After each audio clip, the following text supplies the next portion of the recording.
Добре дојдовте. Гостин во неделното интервју на Радио Слободна Европа е лидерот на Демократската унија за интеграција, господинот Али Ахмети. Господине Ахмети, во јавноста се зборува дека македонските албанци се чувствуваат како заложници во процесот на преговорите меѓу Македонија и Грција. Кој е вашиот праг на толеранција кон ВМРО-ДПМНЕ, кои што велат дека нивната позиција во преговорите е конструктивна? Çështja e integrimit të vendit në NATO dhe në Bashkimin Evropian, zgjidhja e kontestit të emrit me Greqinë, nuk janë çështje që u takojnë vetëm një etniteti, vetëm shqiptarëve apo vetëm maqedonazëve.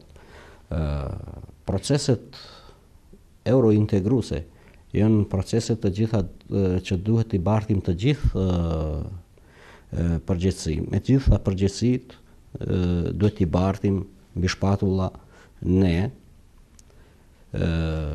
si parti politike.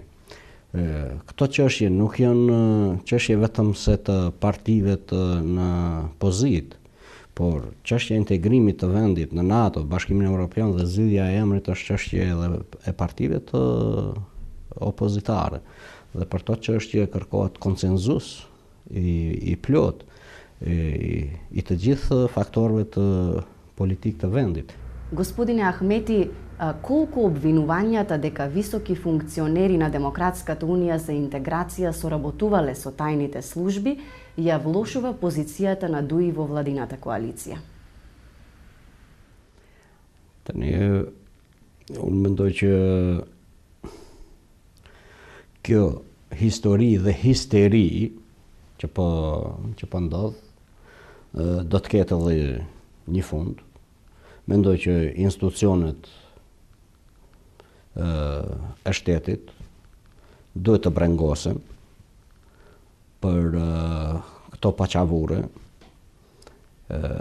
që po shpërndahen. Ne jemi të kujdesshëm dhe të përgjegjshëm për këto situata.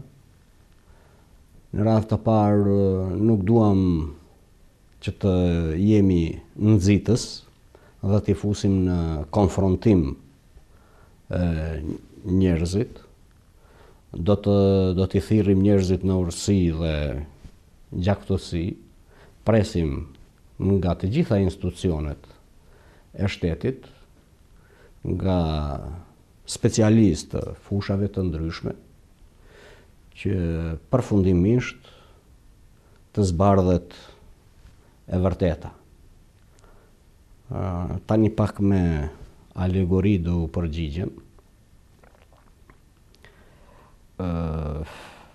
Mbase shqiptarët kishën qenë popull fatlum në rajonin e Ballkanit, që vetë UDBA kishte krijuar forcat e tyre nacional qërimtare për jetësimin e pavarësisë së Kosovës dhe për barazinë e shqiptarëve të Maqedonisë.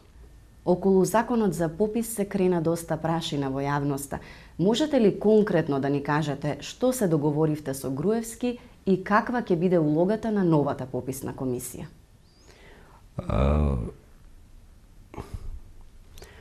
Lidhur me çështje siç është regjistrimi dhe çështje të tjera me të cilat përballet Republika e Maqedonisë, asnjëherë nuk kam bërë politikë të podrumeve, as të takimeve të mbyllura hermetike. Janë takime shumë transparente me pjesëmarrës të specialistë të fushave të ndryshme, dhe çështja e regjistrimit dhe projekt ligjit është hartuar me pjesëmarrje të specialistëve edhe të Bashkimit Demokratik për Integrim dhe të partive në koalicion. Vëzhgues të regjistrimit do të jenë Eurostat, një institut i profesionalizuar nga Bashkimi Evropian. Mendoj që nuk duhet të politizohet, nuk duhet të problematizohet, nuk duhet të futet panik dhe pasiguri tek qytetarët, sepse asnjë palë nuk është të interesuar që të falsifikoj apo të rrezikoj komunitetin tjetër. Ne jemi të interesuar që ky proces të shkojë mirë, duke bërë të gjithë punën e tyre profesionale, kështu që nuk duhet i jepet dimenzion etnik, nuk duhet të kapemi për shifrash, se a janë 20, 30, 50 dhe në mënyrë hipotetike prej tani t'i parashikojmë rezultatet. Kështu që nuk dua që as Bashkimi Demokratik për Integrim dhe as ndonjë parti tjetër të përfitoj nga ky rast, sepse nuk është përfitim dobiprurës për të avansuar në politikë. Но, господине Ахмети, вие прво баравте присуство на меѓународни институции за време на пописот. После тоа се откажавте од оваа идеја. Дали за отстапките кои што ги направивте, Груевски ви вети раководни места на албанци вработени во Заводот за статистика? Mendoj që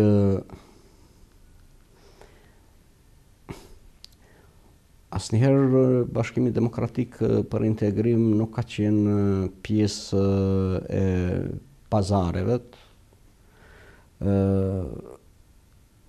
e kusuritjeve të tavolinave të tregut të bit pazarit. Në endin statistikor është një vërtet që përfaqësimi është tepër i ulët i shqiptarëve. Kjo është e vërtetë dhe kërkush nuk mund ta mohojë këtë fakt. Dhe përpjekjet duhet të bëhen dhe të ketë mirë kuptim që në endin statistikor dhe në shumë institucione tjera të cilat nuk mund t'i numëroj unë tani, është përfaqësimi mjaft i ulët. Nëse ka një pjesë bukur të madhe të digasterëve që përfaqësimi i drejtë i shqiptarëve është në avancim, një pjesë është edhe i shkëlqyshëm për t'i marrë lakmin, kupton?